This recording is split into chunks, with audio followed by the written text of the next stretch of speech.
तो दोस्तों चलिए शुरू करते हैं आज का टॉपिक। आज हम पढ़ेंगे वन्य जीव संरक्षण के लिए और जो भी इम्पोर्टेंट चीज़ें रहेंगी रीट के पर्पज़ से, ईओ का पेपर भी आने वाला है तो उसके पर्पज़ से जो भी इम्पोर्टेंट चीज़ें रहेंगी यहाँ हम उसकी तैयारी करेंगे। तो सबसे पहले मैं आपको बता देती हूँ कि वन्य पक्षी संरक्षण कब लागू हुआ था राजस्थान के। हम किसके पर्पज़ से पढ़ रहे हैं? राजस्थान के पर्पज़ से पढ़ रहे हैं। तो राजस्थान में 23 अप्रैल कब 1951 में ये अधिनियम लागू हुआ था। 23 अप्रैल 1951 में ये अधिनियम लागू हुआ। उसके बाद में हम भारत सरकार देखते हैं, भारत सरकार ने क्या किया। वन्य जीव की सुरक्षा के लिए जो वन्य जीव सुरक्षा अधिनियम तो ये कब लागू किया उसने, तो ये तो सभी को पता होगा क्योंकि बेसिक है। 9 सितंबर 1972 को। और फिर राजस्थान में कब हुआ ये, तो ये तो भारत सरकार ने किया।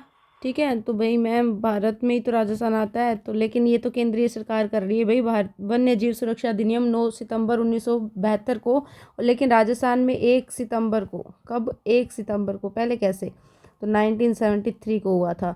ये 72 और ये 73 को हुआ था, ये ध्यान रखिएगा राजस्थान में। फिर 42वां जो संविधान अमेंडमेंट हुआ था, ठीक है, अमेंडमेंट हुआ था, संशोधन हुआ था 1976 में। उसमें क्या किया, इसको किस में डाल दिया गया? राज्य सूची में डाल दिया गया। किसको? वन्य जीव सुरक्षा को। तो जो भी राज्य हैं वही अब उनकी सुरक्षाएं देखेंगे।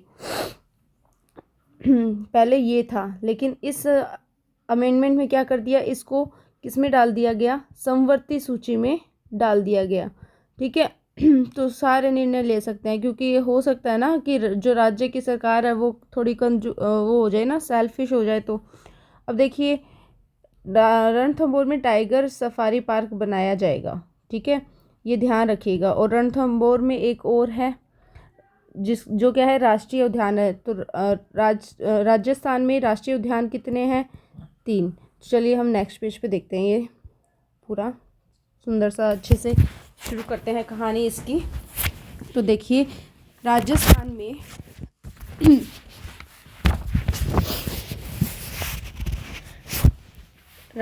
में राष्ट्रीय उद्यान, ठीक है, 3 राष्ट्रीय उद्यान हैं। पहला कौन सा? इंपॉर्टेंट रहेगा, एक क्वेश्चन पक्का आएगा। पहला कौन सा है इसमें? रणथंभौर, जो कि कहाँ है? सवाई माधोपुर में। कहाँ? सवाई माधोपुर में। कब? 1955 में राष्ट्रीय उद्यान घोषित किया गया। ठीक है, स्थापना इतने में हुई। और राष्ट्रीय उद्यान कब घोषित किया गया इसको? 1980 में। ठीक है, विश्व वन्य जीव कोष के सहयोग से 73-74 में बाघ परियोजना शुरू की गई। कब? 73-74 में बाघ परियोजना शुरू हुई। 1973-74 में बाघ परियोजना इसमें प्रारंभ की गई। ठीक है, याद करिए, रणथंभौर सवाई माधोपुर में 1955 में स्थापना हुई। राष्ट्रीय उद्यान का दर्जा 1980 में मिला। 73-74 में बाघ परियोजना इसमें शुरू हुई। क्षेत्रफल क्या है अब इसका? क्षेत्रफल देखिए, 282.03 वर्ग किलोमीटर। ठीक है, और इस उद्यान में क्या है? रणथंभौर दुर्ग भी है, त्रिनेत्र गणेश मंदिर भी यहीं है, और जोगी महल भी यहीं स्थित है। जोगी महल यहीं स्थित है। फिर हम देखते हैं 1996 और 97 में क्या किया विश्व बैंक ने इको डेवलपमेंट प्रोजेक्ट तैयार किया। इको डेवलपमेंट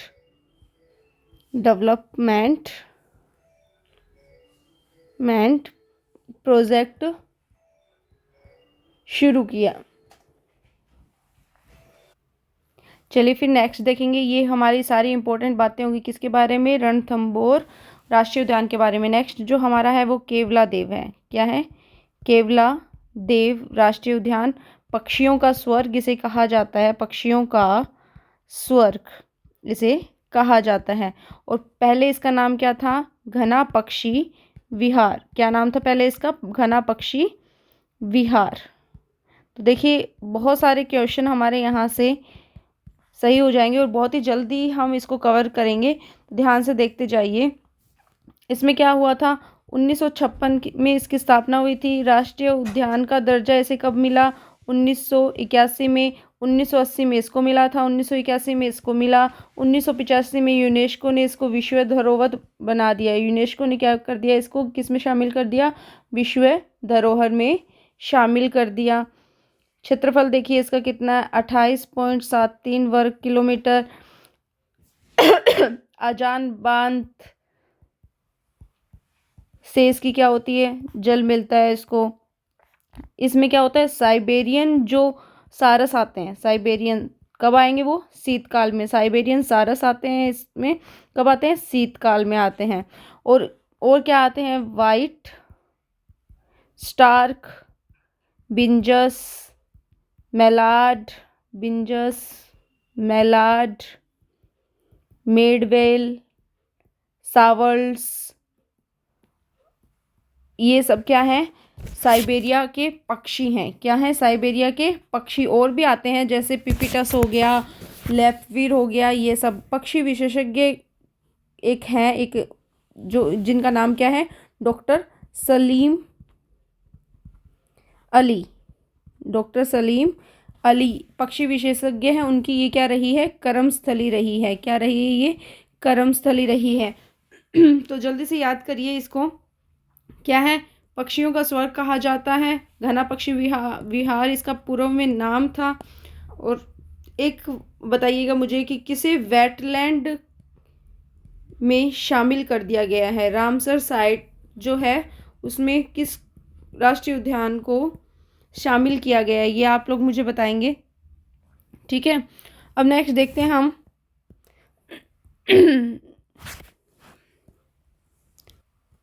नेक्स्ट देखेंगे हम मुकुंदरा हिल्स। मुकुंदरा हिल्स, तो मुकुंदरा हिल्स क्या है? दर्रा है और एक जहाँ क्या है? राष्ट्रीय उद्यान बना है।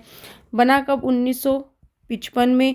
और राष्ट्रीय उद्यान कब घोषित किया गया इसको? 2012 में। यही चीज़ें इंपॉर्टेंट है, इन्हीं में से पूछा जाएगा और इन्हीं में से हम क्या हो जाएंगे? गुल हो जाएंगे।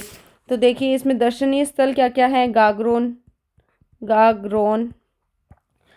ये और बता दीजिए ये है कहाँ? कोटा चित्तौड़गढ़ में। कहाँ? कोटा और चित्तौड़गढ़ में है। और ये केवलादेव कहाँ है? जल्दी से बताइए मुझे। भरतपुर में। कहाँ है? भरतपुर में। तो चित्तौड़गढ़ में है ये। गागरोनगढ़ जो है किला जो है वो फेमस है। रावठा महल फेमस है। बांडोली शिव मंदिर, इन्हीं से देखो आपके कुछ क्वेश्चन भी आ जाएंगे कि बांडोली शिव मंदिर कहाँ है? शिव मंदिर। ठीक है, अबला मीणी का महल, अबला मीणी का महल, ये सब क्वेश्चन आपसे पूछे जा सकते हैं। भीम चोरी एवं मंदिरगढ़ के अवशेष, भीमचोरी और मंदिरगढ़ के अवशेष कौन से राष्ट्रीय उद्यान से मिले हैं? तो वो मुकुंदरा हिल से आपको मिले हैं। क्षेत्रफल क्या रहता है इसका? 199.55 वर्ग किलोमीटर। और फिर देखिए इसमें इम्पोर्टेंट क्या है? गागरोनी तोते मिलते हैं। क्या मिलते हैं? गागरोनी तोते यहाँ पे मिलते हैं। और इनको हीरामन तोते भी कहते हैं। क्या कहते हैं इनको? हीरामन तोते भी इनको कहते हैं। और ये राज्य की तीसरी बाघ परियोजना है। तीसरी बाघ परियोजना है। और ये कब बनाई गई तीसरी बाघ परियोजना? तो ये बनाई गई 11/4/2013 को, मतलब 11 अप्रैल 2013 को ये बाघ परियोजना घोषित की गई राज्य। तो चलिए थोड़ा और देख लीजिए इसको। कब? 26 अगस्त 1981 में राष्ट्रीय उद्यान का दर्जा मिला था। और इसे कब मिला था? 9 जनवरी 2012 को मिला था। और हम एक चीज़ देख रहे थे, एक इम्पोर्टेंट चीज़ यहाँ और बता देती हूँ। एक दर्रा अभ्यारण्य जो इसे ही कहते हैं, किसे कहते हैं? मुकुंदरा हिल्स को दर्रा अभ्यारण्य। ठीक है, जो भी हो लिख लेना। ठीक है, इसको ना 2003 में गहलोत ने क्या किया? इसका नाम, गहलोत ने इसका नाम क्या रख दिया यहाँ पे? राजीव गांधी अभ्यारण्य। राजीव गांधी अभ्यारण्य। फिर हम बात करते हैं, फिर इसको वापस 2006 में वसुंधरा जी आई और दुश्मनी मोल ली और इन्होंने इनका नाम क्या रख दिया? मुकुंदरा हिल्स रख दिया। तो पहले इसका नाम क्या था? दर्रा अभ्यारण्य था। 2003 में गहलोत ने राजीव गांधी अभयारण्य रख दिया, 2006 में वसुंधरा ने इसका क्या नाम रख दिया, मुकुंदरा हिल्स इसका नाम रख दिया। और ये किसके लिए प्रसिद्ध है, घड़ियालों के लिए, किसके लिए, घड़ियालों के लिए प्रसिद्ध है। और सारस भी यहाँ आते हैं, ठीक है, झालावाड़ का एरिया भी यहाँ रहता है थोड़ा। तो ये हमारे हुए मुख्य तीन ही है राष्ट्रीय उद्यान राजस्थान में। एक चीज़ और देखिए, मैं आपको बता रही थी रामसर साइट, तो रामसर साइट में याद रखिएगा किसे लिया गया है, केवलादेव अभयारण्य को क्या बनाया गया है, रामसर साइट के अंदर लिया गया है केवलादेव अभयारण्य, जो कहाँ है, भरतपुर में, जो कि कहाँ है, भरतपुर में। और देखिए रामसर साइट होता क्या है, एक संधि है रामसर साइट, क्या है, एक रामसर साइट संधि है। और क्या संधि है, ये हुई कहाँ थी, 2 फरवरी को 1971 को ईरान के एक शहर में हुई थी, और जिसका नाम क्या था, रामसर नाम था। वेटलैंड आर्द्र भूमि थी, वो कैसी भूमि थी, आर्द्र भूमि थी। तो आर्द्र भूमि थी, तो इस पे हस्ताक्षर किए गए, ठीक है, अलग अलग कंट्रीज़ ने किए। लेकिन भारत में कब आई, तो भारत में कब आई, ये 1 फरवरी को आई, ठीक है, 1982, 1 फरवरी 1982 को भारत में आई। और तब से यहाँ पे एक चीज़ और है कि वेटलैंड डे कब मनाया जाता है, तो वो 2 फरवरी को मनाया जाता है। और इसके अंदर क्या है कि भारत के अंदर पूरे विश्व में हम देखें तो 2000 से भी ज़्यादा झीलें हैं, वेटलैंड की झीलें हैं, वेटलैंड की। और अपने इंडिया के अंदर देखें तो 42 के नियर अबाउट है, ठीक है।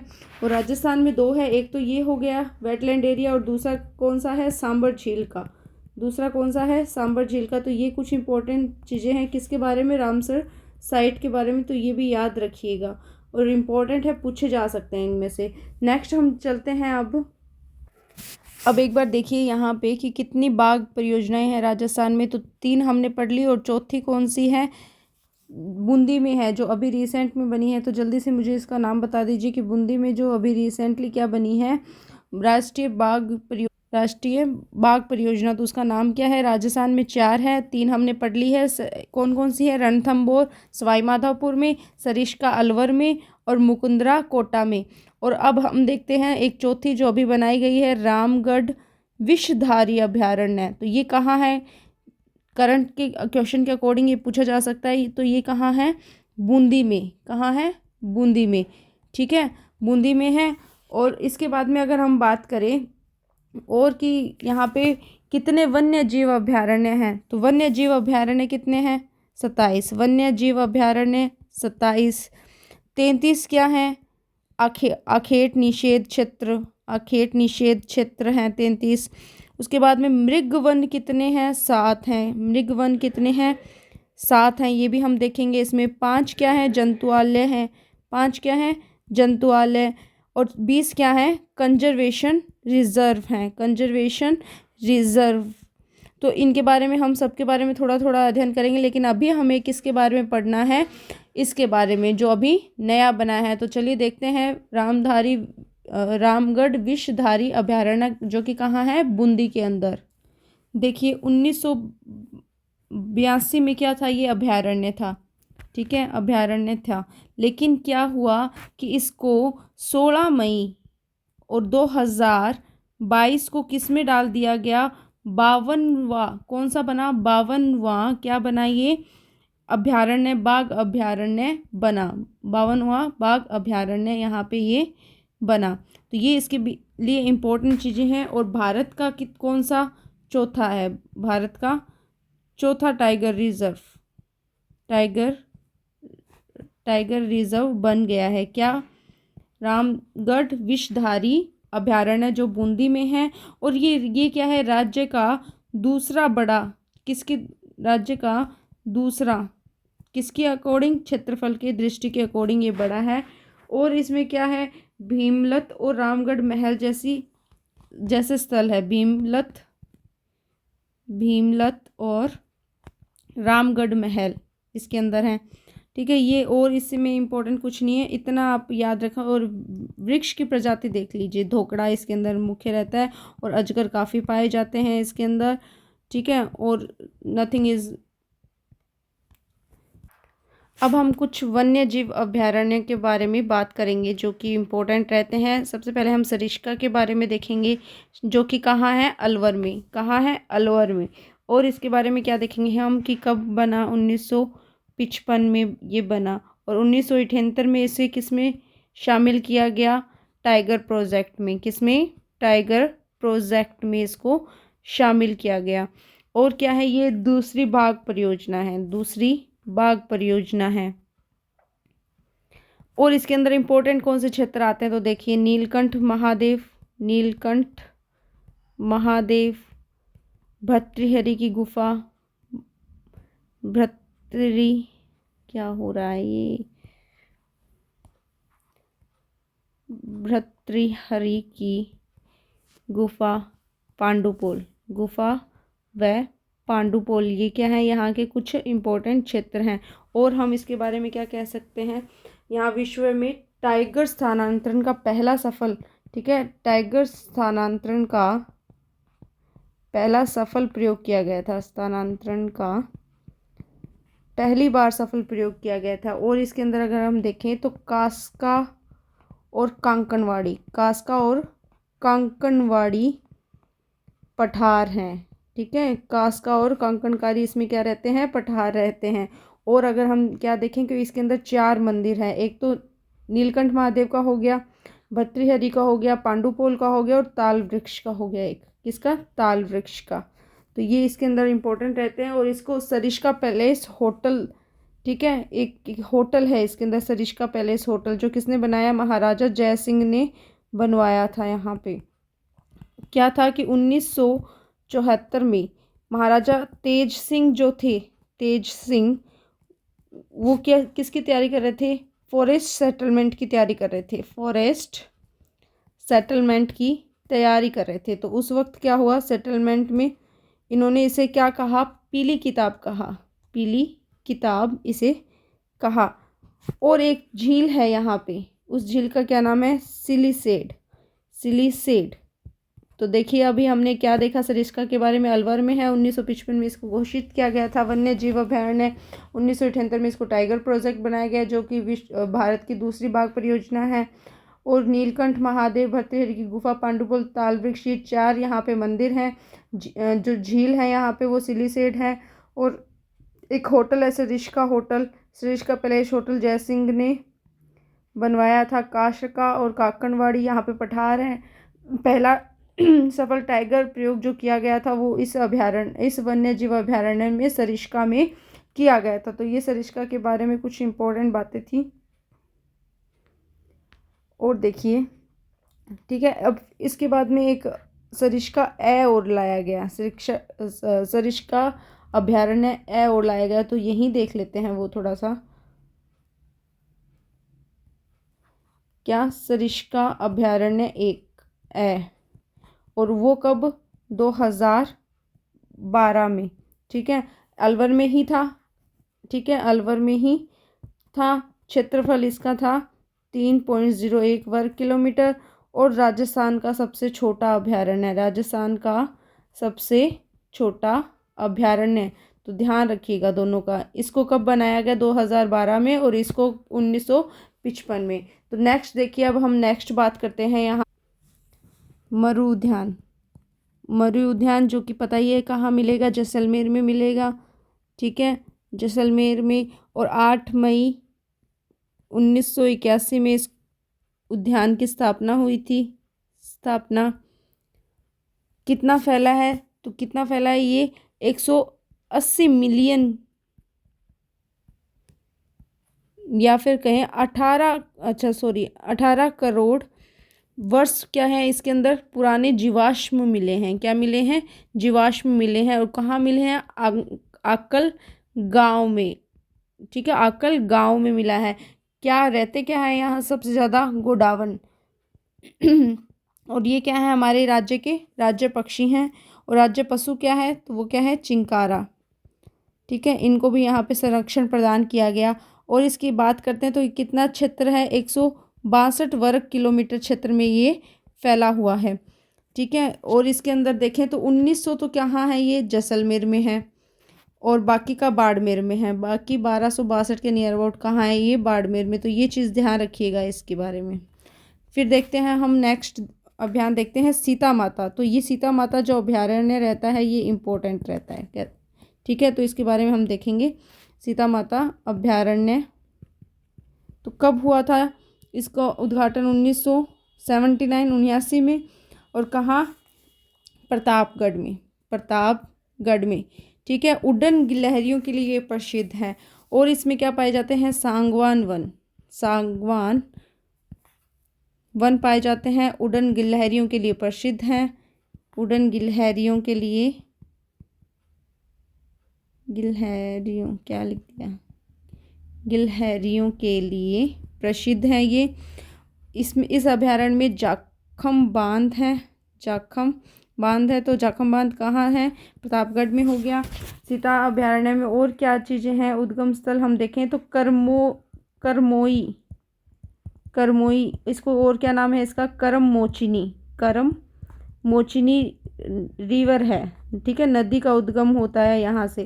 कहाँ से? सीता माता अभयारण्य से। और क्या है बोलते हैं इसको? लव कुश। इस अभयारण्य में क्या है? सदाबहार जल स्रोत हैं। सदाबहार जल स्रोत हैं। और अगर हम देखें तो उड़न गिलहरियाँ हैं। और इनको बोलते क्या है? उड़न गिलहरियों को ज़रा मुझे बता दीजिए अगर किसी को पता है तो इनको बोलते हैं रेड फ्लाइंग स्क्विरल। मतलब स्क्विरल क्या होती है इंग्लिश में बोलते हैं इसको?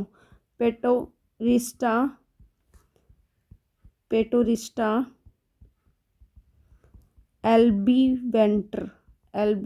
वेंटर व असोवा। ये इसका क्या है? नाम है, वैज्ञानिक नाम। काफ़ी बड़ा हो गया ना।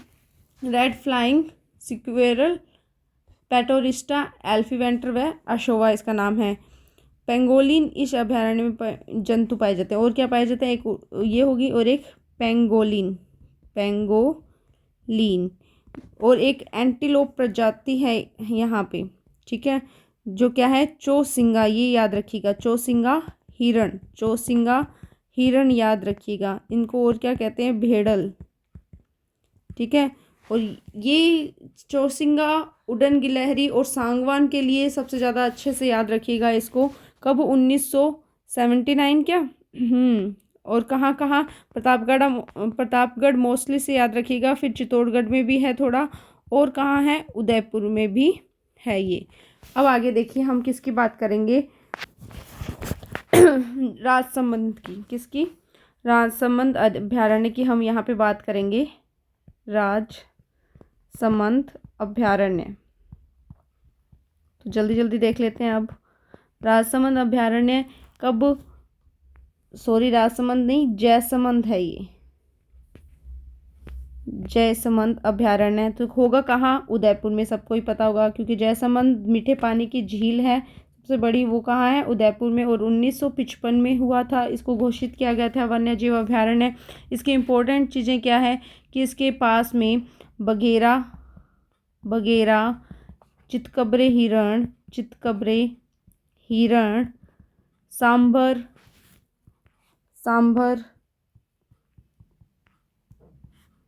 और जंगली सुअर, तेंदुए, ये सब यहाँ पे मिलते हैं। चीता, तेंदुआ, काला भालू, ये सब यहाँ पे मिलते हैं। नेक्स्ट हम देखेंगे ताल छापर। तो ताल छापर तो पता ही है सबको कहाँ है? चूरू और सुजानगढ़ में। ताल छापर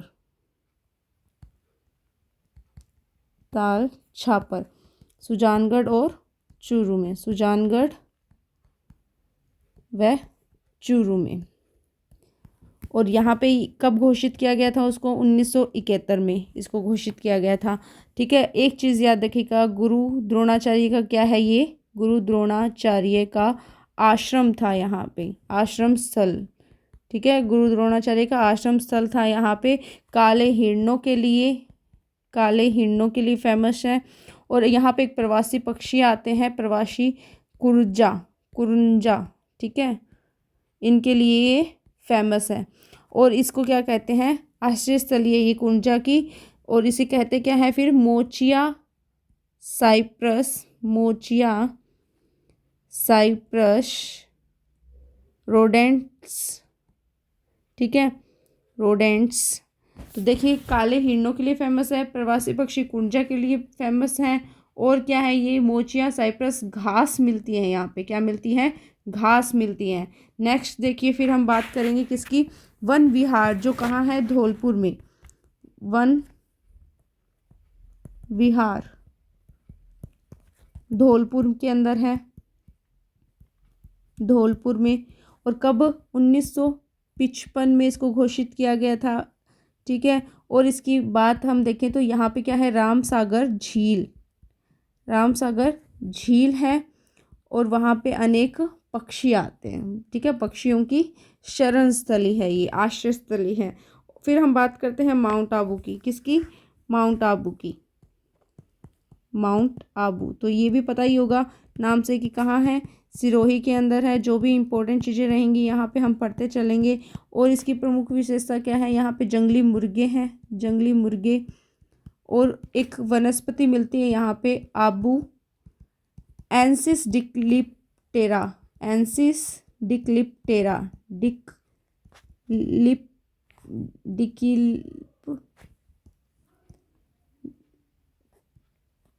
क्या हो गया, सारा ही रब हो गया, आबू एंसिस डिक्लिप्टेरा,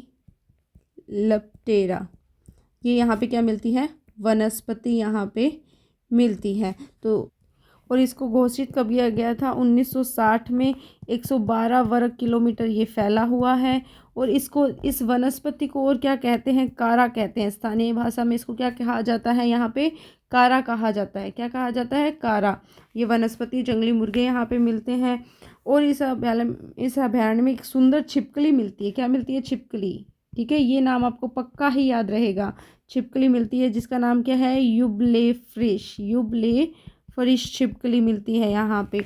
और सुअर, सांबर, नीलगाय वगैरह, खरगोश, तोते आदि, तीतर आदि यहाँ पे मिलते हैं। फिर हम देखते हैं नेक्स्ट, जवाहर सागर, क्या देखते हैं, जवाहर सागर। तो जवाहर सागर के बारे में हम देखें तो वो कब, 1975 में बना था। कोटा बूंदी की बात करें हम, कोटा बूंदी।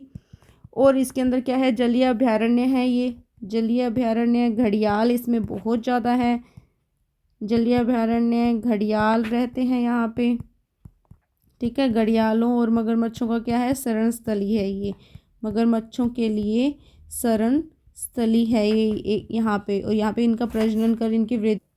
थोड़ा सा देखिए वन विहार के बारे में। 1935 और 36 में उदय भान ने इसको बनवाया था, राजा उदय भान ने इसको बनवाया था। और इसका नाम क्या है, एक रामसागर, रामसागर वन विहार भी इसे कहा जाता है। अब हम जल्दी जल्दी, कुछ बच गए हैं वो देख लेते हैं। नाहरगढ़ कहाँ है, जयपुर में, नाहरगढ़ कहाँ, जयपुर में। और कब, 1982 में बना, और 50 किलोमीटर पे फैला हुआ है। और क्या है, एकमात्र जैविक पार्क है, एकमात्र जैविक पार्क है ये। देखिए बड़े ही इजी से याद हो रहे हैं, नाहरगढ़, जयपुर, 1982, 50 किलोमीटर, एकमात्र जैविक पार्क है ये। घड़ियाल, पैंथर यहाँ रहते हैं। अब नेक्स्ट आता है जमुआ, जमुआ रामगढ़, तो ये भी कहाँ है, जयपुर में है। और 1982 में ही ये घोषित किया गया था। 360 किलोमीटर फैला हुआ है ये। और इसमें क्या है, काला हिरण, श्यापोस तथा प्रवासी जंतु यहाँ पे रहते हैं। माचिया सफारी हम देखते हैं next, Machiya safari, Machiya safari कहाँ मिलेगा, जोधपुर में, कहाँ है, जोधपुर में। और कब, 1985 में, ठीक है, जोधपुर में। और 600 हेक्टेयर क्षेत्र में ये फैला हुआ है, 600 हेक्टेयर क्षेत्र में फैला हुआ है। और कायलाना झील है एक जोधपुर में, क्या है, कायलाना झील, तो वहाँ पे है। और इसे क्या कहते हैं, राजस्थान का मृगवन कहा जाता है, मृगवन। व प्रथम क्या कहा जाता है इसको, प्रथम राष्ट्रीय मरु वानस्पतिक उद्यान इसको संज्ञा दी गई है। वानस्पतिक उद्यान की इसको संज्ञा दी गई है। काले कृष्ण मृग और चिंकारे यहाँ पे आते हैं। और एक यहाँ पे क्या है, माचिया दुर्ग। क्या है, माचिया दुर्ग। एक बार जल्दी से रिवीजन कर लें थोड़ा सा इसका। तो देखिए, जवाहर सागर 1975, कोटा बूंदी में जलीय अभयारण्य, घड़ियालों और मगरमच्छों की शरणस्थली है। एक छिपकली मिलती है, कौन सी, यूफ्लेविस। किस में मिलती है ये, आबू में मिलती है। किस में मिलती है, आबू में। इसके साथ ऐड मत करिएगा, ठीक है। नाहरगढ़ जयपुर में 1982, 50 किलोमीटर, एकमात्र जैविक पार्क। जमुआ रामगढ़ 1982, 360 किलोमीटर, और जो पानी वाले जानवर है वो मिलते हैं वहाँ पे। माचिया सफारी जोधपुर में 1985, 600 हेक्टेयर क्षेत्र में। कायलाना झील है यहाँ पे, राजस्थान का मृगवन कहा जाता है। प्रथम राष्ट्रीय मरु वानस्पतिक उद्यान कहा जाता है इसे। और माचिया दुर्ग भी इसके अंदर बना हुआ है। अब हम देखेंगे नेक्स्ट केला देवी वन्य जीव अभयारण्य करौली के बारे में। किसके बारे में देखेंगे, करौली के बारे में। केला देवी, केला देवी। तो केला देवी कहाँ, करौली में। कब, 1983 में, 376 वर्ग किलोमीटर में फैली हुई है, ठीक है। बाघ, जरख, चीता, नीलगाय, ये सब यहाँ पे पाए जाते हैं। अब हम नेक्स्ट बात करते हैं कुंभलगढ़ अभयारण्य की। तो कुंभलगढ़ अभयारण्य कहाँ पे, राजसमंद में। राजसमंद में 1971, शायद हमने इसकी बात कर ली थी, लेकिन एक बार फिर देख लेते हैं। इसमें क्या है, रणकपुर जैन मंदिर, और क्या है, कुंभलगढ़ दुर्ग है। यहाँ पे कुंभलगढ़ दुर्ग है, जिसके बारे में अबुल फजल ने क्या कहा था, इसको देखने से सर की पगड़ी नीचे गिर जाती है। कुंभलगढ़ दुर्ग किसने कहा था, अबुल फजल ने कहा था इसके बारे में। फिर ये शरणस्थली किसकी है, भेड़ियों की शरणस्थली है ये। फिर हम नेक्स्ट देखते हैं रावली टोडगढ़। तो ये कहाँ है, ये अभयारण्य अजमेर, पाली और राजसमंद में है। और कब बना, 1983 में। क्षेत्र इसका 512 वर्ग किलोमीटर। और इसका जो नाम है वो किसने रखा, कर्नल टोड ने। कर्नल टोड के नाम पे इसको रखा गया। तो देखो, टोडगढ़, रावली टोडगढ़ अभयारण्य। फिर आगे हम बात करते हैं कि इसको राष्ट्रीय पार्क बनाने की घोषणा की गई 26 जनवरी को और 2008 को। बगेरा, जरख और यही सब क्या है, इसके अंदर भी पाए जाते हैं।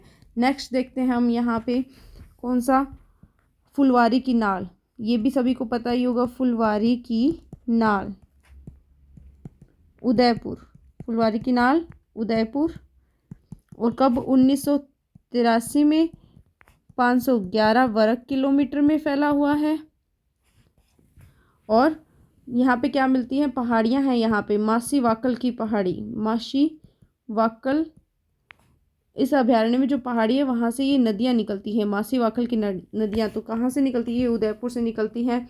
और ये किसकी कर्मस्थली रही है, महाराणा प्रताप की कर्मस्थली रही है। कौन सा अभयारण्य, फुलवारी की नाल अभयारण्य। फिर आता है सज्जनगढ़ अभयारण्य। तो ये कहाँ, उदयपुर में। ये भी 1987 में, 519 वर्ग किलोमीटर।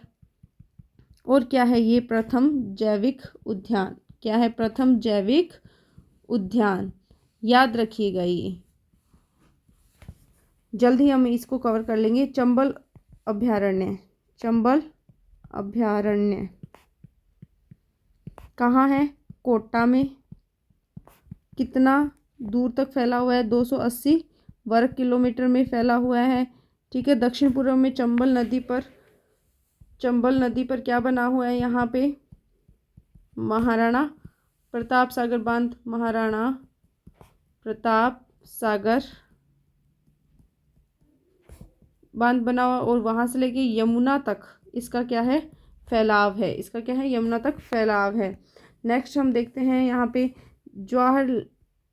जवाहर सागर, तो ये भी कहाँ है, कोटा में। स्थापना कब हुई, 1975 में। घड़ियालों की, ये भी क्या, यहाँ पे भी क्या पाए जाते हैं, घड़ियाल पाए जाते हैं, घड़ियाल, घड़ियाल, और यहाँ पे भी घड़ियाल पाए जाते हैं। और इसका जो क्षेत्र रहता है वो कितना रहता है, 280 वर्ग किलोमीटर रहता है। ठीक है, घड़ियालों की क्या है, प्रजनन स्थली है ये। फिर हम देखते हैं बस्सी, तो बस्सी कहाँ है, चित्तौड़गढ़ में। कब बना, 1988 को। और क्या है, कितना फैला हुआ है, 153 वर्ग किलोमीटर फैला हुआ है। चित्तल के लिए प्रसिद्ध है ये। और मेवाड़ी राजा यहाँ पे क्या करते थे, शिकार करते थे, मेवाड़ी राजा शिकार करते थे यहाँ पे। फिर हम देखते हैं भैंसरोडगढ़, चित्तौड़गढ़ में है, वो भी हो गया था क्या, ये याद तो आ रहा है, नहीं हुआ नहीं था, देख लीजिए। भैंसरोडगढ़ कहाँ, चित्तौड़गढ़ में है ये भी।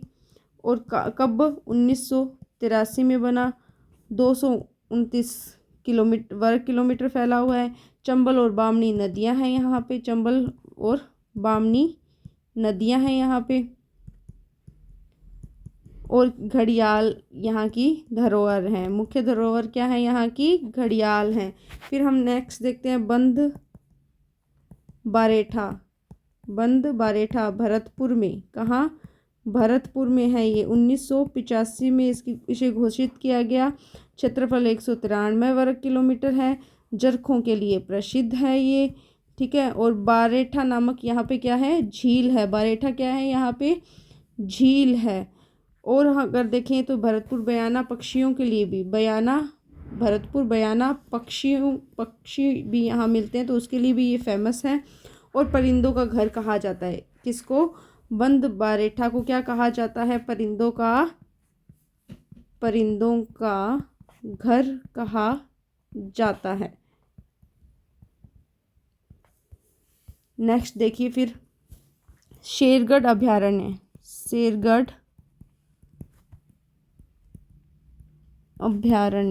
तो शेरगढ़ अभयारण्य कहाँ पे, 12 में। कब, 1983 में। और कितना, 99 वर्ग किलोमीटर फैला हुआ है। परवन नदी पे यहाँ बहती है, परवन नदी। ठीक है, तो देखिए इससे आपको साथ साथ में नदियाँ भी याद हो रही कि कौन सी नदी कहाँ पे है। और इसे क्या कहा जाता है, सांपों का संरक्षण होता है यहाँ पे। ठीक है, सांपों का संरक्षण स्थल है ये, संरक्षण स्थल। ये इसके इम्पोर्टेंट बात हो गई सारी। और बाघों के लिए प्रसिद्ध है, किसके लिए, बाघों के लिए प्रसिद्ध है, जिसके नाम पर इसका नाम क्या पड़ा, शेरगढ़ पड़ा। अब हम जल्द से यहाँ पे देख लेते हैं मृगवन यहाँ देखेंगे तो मृगवन मैंने कितने बताए थे, 7। तो सबसे पहले हम देखेंगे अशोक विहार कहाँ है, मृगवन, ये जयपुर में। कब बना, 1986 को। दूसरा हम देखते हैं माचिया सफारी पता ही है, जोधपुर में अपन पढ़ के गए थे, माचिया सफारी पार्क जोधपुर में। और कब, 1985 को। चित्तौड़गढ़ मृगवन, तो ये कब बना, 1969 में। पुष्कर मृगवन, तो ये कब बना, 1985 में। संजय उद्यान, ठीक है, कहाँ, शाहपुरा कहाँ, जयपुर में। और कब बना, 1986 को। फिर बना सज्जनगढ़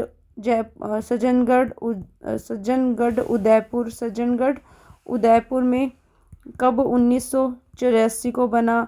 फिर हम देखते हैं अमृता देवी मृगवन, तो ये कहाँ बना, खेजड़ली जोधपुर में बना, खेजड़ली जोधपुर के अंदर बना। और कब बना, ये 1986 को बना। तो जल्दी से याद करिए, अशोक विहार जयपुर 1986, माचिया सफारी जोधपुर 1985, चित्तौड़गढ़ 1969, पुष्कर 1985, संजय शाहपुरा जयपुर 1986, सज्जनगढ़ 1984 और अमृता देवी जोधपुर 1986। देखिए 1986 में 1, 2 और तीन तीन बने हैं, और 85 में 2 बने हैं। तो 85 की याद कर लीजिए, माचे सफारी और पुष्कर, ये दोनों 1985 में बने हैं। फिर उसके बाद में हम 84 वाले याद कर लेते हैं। सज्जनगढ़ उदयपुर एक 84 में है, और फिर 3 कहाँ हैं, कितने में बने, 1986 में, अशोक विहार और संजय उद्यान और अमृता देवी। बच गया एक चित्तौड़गढ़, तो ये 1969 में बना है। इसके बाद में अगर हम बात करें तो अब हम थोड़ा और देख लेते हैं। राज्य पशु कौन है, ऊंट। कैसा है, डोमेस्टिक है। कैसा है, डोमेस्टिक, मतलब घरेलू जानवर, जो पालतू जानवर होते हैं उसको, उसकी श्रेणी में, राज्य पशु की श्रेणी में ऊंट को रखा गया। कब रखा गया, 2014 में। इसका साइंटिफिक नेम क्या है, कैमेलियस डेमेंडेरियस। और फिर हम देखते हैं एक राज्य पशु चिंकारा है, तो चिंकारा का नाम क्या है, गजेला गजेला। चिंकारा का नाम क्या है, गजेला गजेला। और इसे कब रखा गया, 1981 में इसको घोषित किया गया। फिर पक्षी की अगर हम बात करें तो पक्षी क्या है, गोडावन है। और गोडावन का नाम क्या है, यहाँ पे क्रायोटिस क्रायोटिस क्रायोटिस नाइग्रिप्सिस का नाम है। और इसे कब घोषित किया गया, 1981 में घोषित किया गया। और वृक्ष क्या है, खेजड़ी। वृक्ष क्या है, खेजड़ी। तो खेजड़ी का नाम क्या है साइंटिफिक, प्रोसोसिप सिनेरियो, ठीक है। और फिर इसे घोषित कब किया गया, 1983 को। खेजड़ी क्या है, वृक्ष है, हमारा राज्य। प्रोसोसिप सिनेरियो इसका नाम है, 1983 में इसको घोषित किया गया। पुष्प की बात करें तो पुष्प क्या है, रोहिड़ा और टिकोमेला अंडुलेटा इसका क्या है, साइंटिफिक नेम है। और इसे कब घोषित किया गया, 1983 में। तो जो राज्य पशु और पक्षी हैं उनको 1981 में, और जो वृक्ष और पुष्प हैं उनको 1983 में, और राज्य पशु जो डोमेस्टिक राज्य पशु है उसको 2014 में घोषित किया गया। तो आज की हमारी वीडियो हम यहीं समाप्त करते हैं। आई होप आपको वन्य जीव से संबंधित आपके सारे क्वेश्चन क्लियर हो गए, और इन्हीं से आएंगे, इनसे बाहर कुछ नहीं आएगा।